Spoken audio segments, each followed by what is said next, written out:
Ziua a 5-a. Loc de gratitudine. Înainte de a medita, trebuie să conștientizezi. De ce ai ales să faci loc pentru recunoștință în viața ta? Emoțiile ce pot fi asociate cu sentimentele viscerale, impactul pozitiv sau negativ al oricărei povești în care crezi cu privire la gratitudine. Cum corpul simte când reflectezi asupra recunoștinței. Faptul că mulți alții simt gratitudine la fel ca și tine. Cum te-ai putea simți cu conștientizare sporită pentru o pură recunoștință? Că poți aplica o atenție sporită conștientizării mindfulness despre gratitudine în viața de zi cu zi.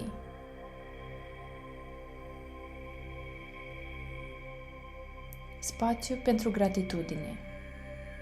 Bună ziua și bun venit la această meditație de recunoștință. Recunoștința este o emoție care apare atunci când ne exprimăm aprecierea. Este important să faci o pauză, să respiri și să creezi spațiu pentru această emoție minunată. Continuă și așează-te sau întinde-te. Poți face toate ajustările necesare pentru a te asigura că ești cât mai confortabil posibil. Pe măsură ce te instalezi, acordă-i corpului voie să se relaxeze. Închizând ochii, permițând brațelor tale să se întindă moale, umerii tăi să cadă, șoldurile tale să se așeze. Acum, începe să te conectezi cu respirația. Pur și simplu observând ritmul respirației pe măsură ce inspiri și expiri. Pe măsură ce observi, este posibil să simți că trebuie să îți schimbi respirația. Nu-ți face griji pentru asta deocamdată. Pur și simplu, păstrează-ți concentrarea pe respirație. Acum, să aducem mai mult aer în plămâni, respirând mai profund,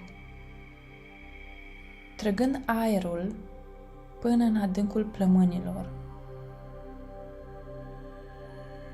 și expiră foarte încet, golind complet plămânii.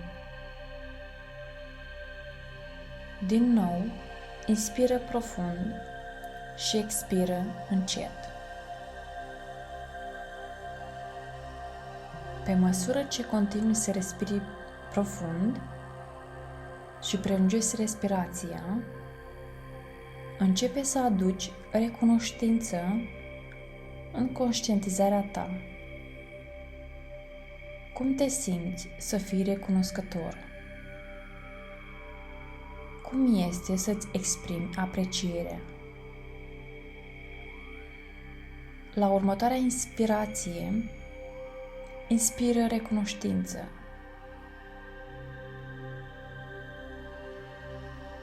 Imaginează-ți că curge prin tot corpul tău și pe măsură ce expiri, respiri apreciere în jurul tău, lăsând-o să atingă tot ce te înconjoară. Recunoștință înăuntru și recunoștință în afară. Poți aduce adânc în corpul tău și lasă să curgă fără efort din inima ta.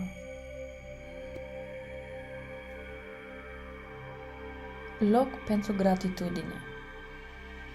Dacă gândurile tale ar trebui să rătăcească, întoarce-te înapoi la respirație.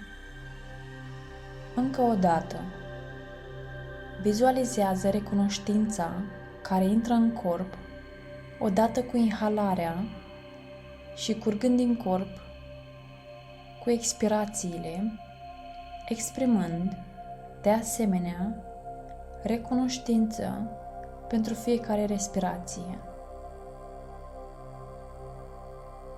Acum, să aprofundăm această experiență adăugând câteva pauze respirației. Să găsim o oarecare liniște între inspirații și expirații. Mai întâi, observă pur și simplu mica pauză din partea superioară a respirației după inspirație și pauzele din partea de jos a respirației după expirare.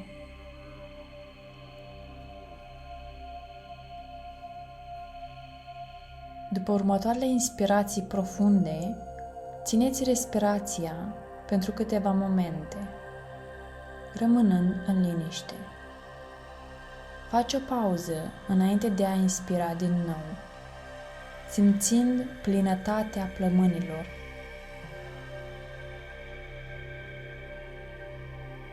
Te voi număra și te voi ghida pe măsură ce respiri, prelungind și mai mult pauzele.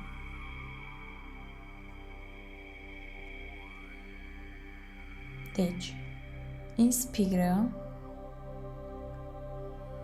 pauză, expiră, pauză. Să mergem mai adânc acum. Inspiră, expiră și din nou. Inspiră, expiră, inspiră, expiră.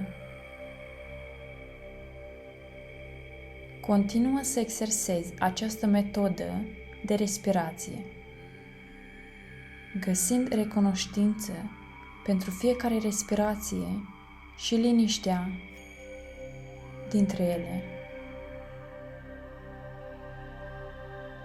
De-a lungul vieții noastre ocupate, nu avem adesea șansa de a găsi liniște.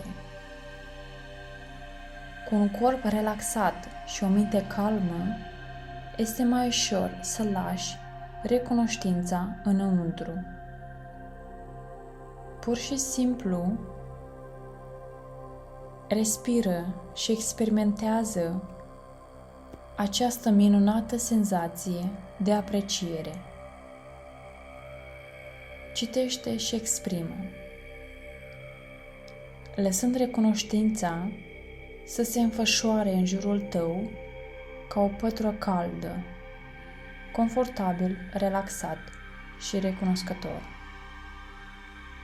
Acum, permiteți respirația să revină la o stare mai naturală. Inspirări ușoare, expirări ușoare. Deschideți ochii la următoarea inspirație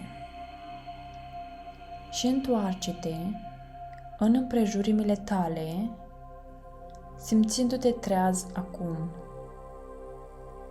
plin de energie și recunoscător pentru această practică a recunoștinței.